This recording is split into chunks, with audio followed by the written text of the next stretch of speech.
तो अगर आज भी आप वो पुराने जमाने का टाइम टेबल लेकर के बैठे हो कि अगर आपको लगता है मैं 6 घंटे सुबह पढ़ूंगा, 6 घंटे शाम को पढ़ूंगा, तो बिल्कुल ये अपने दिमाग से निकाल लो कि तुम उसको फॉलो कर पाओगे। और भाई अगर कोई टीचर तुमसे कह रहा है ना कि ये वाला टाइम बनाओ, है ना, लाइन खींचो बैठ के 4-4 मिनट का आप गैप निकालो, तो समझ लो कि भाई साहब तुम्हारे साथ हो रहा है स्कैम। ठीक है, तो आज मैं तुम्हें बताने वाला हूं कि कैसे हम एक क्रिएटिव टाइम टेबल तैयार कर सकते हैं जो आपके ना तो केवल रिजल्ट को बूस्ट करेगा बल्कि आपके बॉडी स्टैमिना और लर्निंग कैपेसिटी को भी इंप्रूव करेगा। और ये साइंटिफिकली प्रूव है और ये मैंने रियलाइज किया है, मैंने अपने ऊपर इसका प्रैक्टिकल किया है, तब जाकर के मैं आपको ये आज बताने वाला हूं। ठीक है, तो चलिए शुरू करते हैं विदाउट वेस्टिंग योर टाइम। तो स्वागत है आपका एक बार फिर से आपके प्यारे से चैनल पढ़ते रहो पर, और मैं हूं आपका friend and physics mentor Krishna Tiwari. तो जैसा कि हम जानते हैं कि टाइम ना हमारे लाइफ में बहुत ज्यादा इंपॉर्टेंट हो गया है। आजकल तो टाइम की इतनी ज्यादा वैल्यू कि अगर आपने उसकी वैल्यू नहीं की तो फिर टाइम आपकी वैल्यू नहीं करेगा। और प्लानिंग इसलिए भी जरूरी है क्योंकि किसी एक महान व्यक्ति ने कहा है कि if you fail to plan it mean that you are planning for your failure, right. कि अगर तुम अपने प्लानिंग को, स्ट्रेटजी को करने में चूक जाते हो, फेल हो जाते हो, तो ये समझ लो कि तुम फेलियर की तैयारी कर रहे हो। तो स्टूडेंट चलिए शुरुआत करते हैं कि कैसे हम एक टाइम टेबल को इफेक्टिवली बना करके उसको फॉलो अप कर पाते हैं। बहुत सारे बच्चे होते हैं, बहुत सारे, मैंने भी किया है, आपने भी किया होगा और आपके टीचर्स ने भी किया होगा। ठीक है, कि वो ना एक टाइम टेबल पूरा टाइट शेड्यूल, पैक्ड शेड्यूल बनाते हैं और उसको फॉलो भी करते हैं। भाई नया नया जोश होता है, नई बुक्स होती है, नए पेन्स होते हैं, नई कॉपीज होती है, उनको फॉलो करते हैं 4 दिन, 5 दिन, 1 वीक। ठीक है, इसके बाद उस टाइम टेबल का कोई अता पता नहीं होता। तुम उसको दीवार में चिपका लो या अपने माथे पे चिपका लो, भाई देख वो टाइम टेबल तेरे से फॉलो नहीं होगा। क्यों नहीं होगा? वो पुरानी लर्निंग्स हैं। अब तो सीबीएसई भी कहता है, आईसीएसई भी कहता है, किसी भी बोर्ड से उठाकर देख लो कि भाई पुरानी लर्निंग्स को चेंज करो, है ना, पैटर्न भी सब कुछ चेंज हो गया, तो हम क्यों ना कुछ नए तरीके सीखें। और हम दोनों बात करेंगे कुछ ऐसे ही पॉइंट्स के जिससे लेकर के आप अपने टाइम टेबल को सुधार सकते हैं। तो वीडियो में लास्ट तक बने रहिएगा और अगर पसंद आए तो अपने दोस्तों के साथ जरूर शेयर करिएगा। और अगर आप हमारे चैनल में नए हैं तो आप हमारे इस 10,000 की जर्नी में अपना सब्सक्राइब वाला बटन दबा करके हमारा सपोर्ट कर सकते हैं। ठीक है, और यहाँ भाई टाइम टेबल है क्या, टाइम टेबल क्या करता है, ये आपको आपके गोल्स तक पहुंचाता है। और अगर आपने पहले ही अपनी टॉप पोजीशन, टॉप रैंक पकड़ रखी है तो सारे के सारे टास्क में आपको टॉप में ही रखने की कोशिश करता है। ठीक है, बशर्ते आपको इसे फॉलो करना है। तो फॉलो करना है बहुत आसानी से कर सकते हैं क्योंकि ये आपका प्लान होगा, ये आपकी स्ट्रेटजी होगी, ये आपके मन के द्वारा चुनी गई बात होगी। बात समझ में आ रही? जो काम आप जबरदस्ती कर रहे हो ना उसको फॉलो करना टफ टास्क है, लेकिन जब आप अपने मन से करोगे ना आपको एंजॉय आएगा, आपको मजा आने लगेगा। ठीक है, तो उसको आप इजीली क्या कर सकते हो, फॉलो कर सकते हो। ठीक है, और मैं इसको फॉलो करने क्या है कि analyse your individual learning style. Learning style का मतलब क्या? देखो मैं 4 तरह की लर्निंग स्टाइल आपको बताता हूं जो बेसिकली स्टूडेंट में पाई जाती है। तो पहली होती है विजुअल।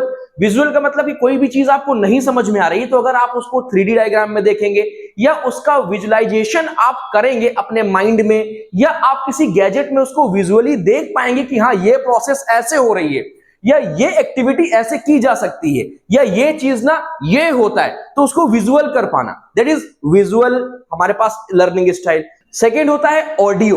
मतलब बहुत सारे बच्चों को क्या होता है, सुन के अच्छा लगता है, सुन के उनको समझ में आता है, वो सुनते हैं और तैयार हो जाता है उनको। बात समझ में आ रही है कि नहीं? कुछ बच्चों को देखने से समझ में आता है, कुछ को सुनने से समझ में आता है। तीसरा रीड एंड राइट। कुछ बच्चे पढ़ते रहते हैं, चिल्ला चिल्ला के पढ़ते हैं, कुछ धीरे धीरे पढ़ते हैं, तो रीड करने से समझ में आ जाता है। कुछ बच्चों को क्या होता है, कुछ बच्चों को आ जाता है कि कुछ बच्चे लिखते रहते हैं, राइट लर्न, मतलब आप किसी चीज को लिखते रहेंगे और वो आपको तैयार हो जाएगा।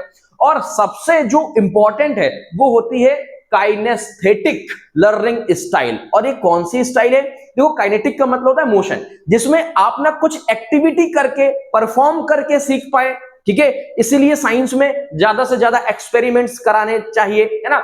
दूसरी क्या होती है कि आप अपने बॉडी पार्ट्स को, अपने जो आपका जैसे मूवमेंट है ना, ओके, उसको ज्यादा से ज्यादा इनरोल करो चीजों को, है ना, अपने सराउंडिंग से उसको अटैचमेंट करो। किसी भी साइंस से रिलेटेड हम लोग बोल सकते हैं, जैसे एसएसटी में हम लोग सोशल जा करके देख सकते हैं चीजें, है ना। तो ये डिफरेंट डिफरेंट टाइप की लर्निंग स्टाइल होती है।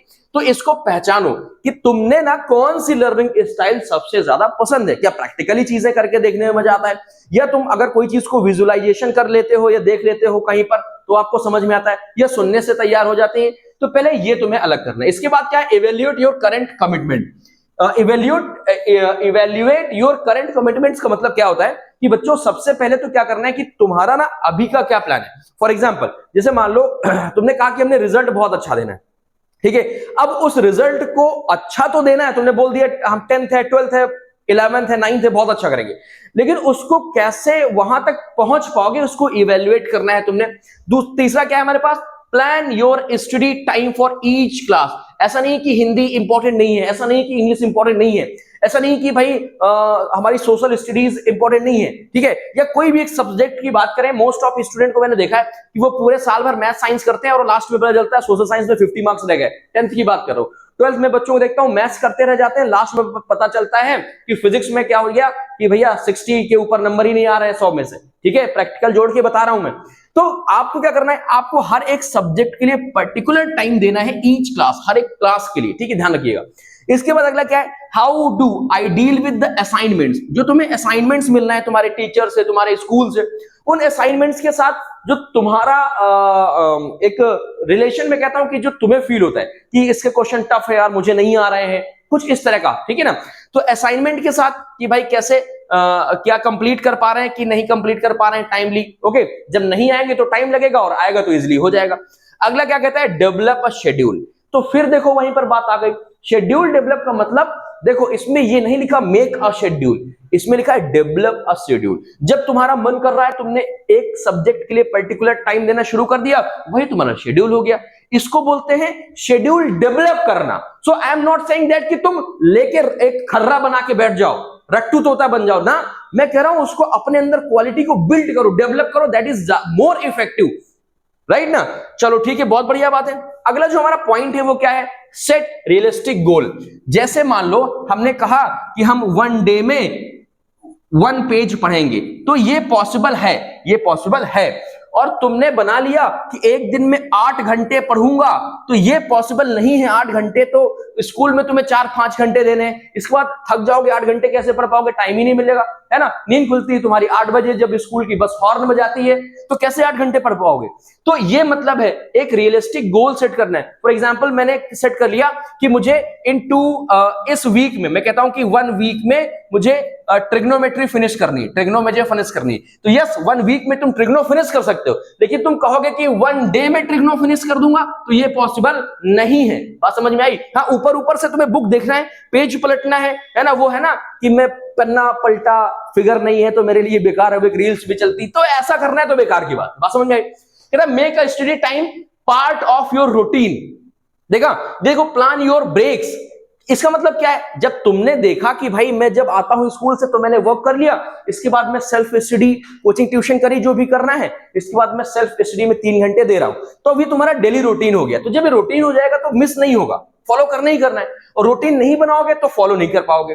फिर कहता है प्लान योर ब्रेक्स। यस, अपने ब्रेक्स को जरूर प्लान करिए, क्योंकि ये बहुत इंपॉर्टेंट है। इसके लिए एक वीडियो पड़ा भी है, योगेश सर ने बहुत ही शानदार वीडियो दिया है। तो उन ब्रेक्स में आप वो सारी एक्टिविटीज कर सकते हैं, लिंक डिस्क्रिप्शन में देख सकते हैं। फिर है try the Pomodoro technique. Pomodoro technique क्या है, एक तरह से माइंड को ना ये बोलना कि भाई 20 मिनट और पढ़ लेते हैं, चल 40 मिनट पढ़ लेते हैं, चलो 50 मिनट पढ़ लेते हैं, ठीक है। और सेट कर दो टाइम टेबल कि ये 20 मिनट का टाइम एक वॉच में मैंने सेट कर दिया, 20 मिनट हो गया, ठीक है, थोड़ा रिलैक्स। फिर 20 मिनट का किया, फिर थोड़ा रिलैक्स, फिर अब अगली बार जब सेट करो तो 30 मिनट का करो, फिर रिलैक्स। बात समझ में आई कि नहीं? ये एक टेक्निक है जिसको हम लोग बोलते हैं पोमोडोरो टेक्निक। अगर आप कॉम्पिटिटर हैं तो ये आपके लिए इंपॉर्टेंट है, अदरवाइज अगर आप 12 तक के स्टूडेंट हैं तो फिर आपको इसके बारे में रिसर्च करने की जरूरत अभी नहीं है। फिलहाल इतना कर लो, यहां से तुम्हारा क्या हो जाएगा, बेड़ा पार हो जाएगा। तो होपफुली कि आपको समझ में आ गया होगा कि टाइम टेबल आपको बनाना नहीं है, क्रिएट करना है, ठीक है। बात समझ में आई। आपको अपना टाइम शेड्यूल करना है, ना कि उसको रटना है, ठीक है, कि हम लोगों ने ये शेड्यूल कर ली, हमने ये कर लिया, ओके। डेवलप करना है अपने अंदर, क्लियर। चलो ठीक है, होपफुली मेरी बातें आपको समझ में आ गई होंगी, ठीक है। कमेंट करके जरूर बताइएगा वीडियो कैसा लगा, और अपने फ्रेंड्स के साथ शेयर करना बिल्कुल मत भूलिएगा। आज के लिए इतना ही। हंसते मुस्कुराते और खिलखिलाते रहिए। Bye bye, tata and take care.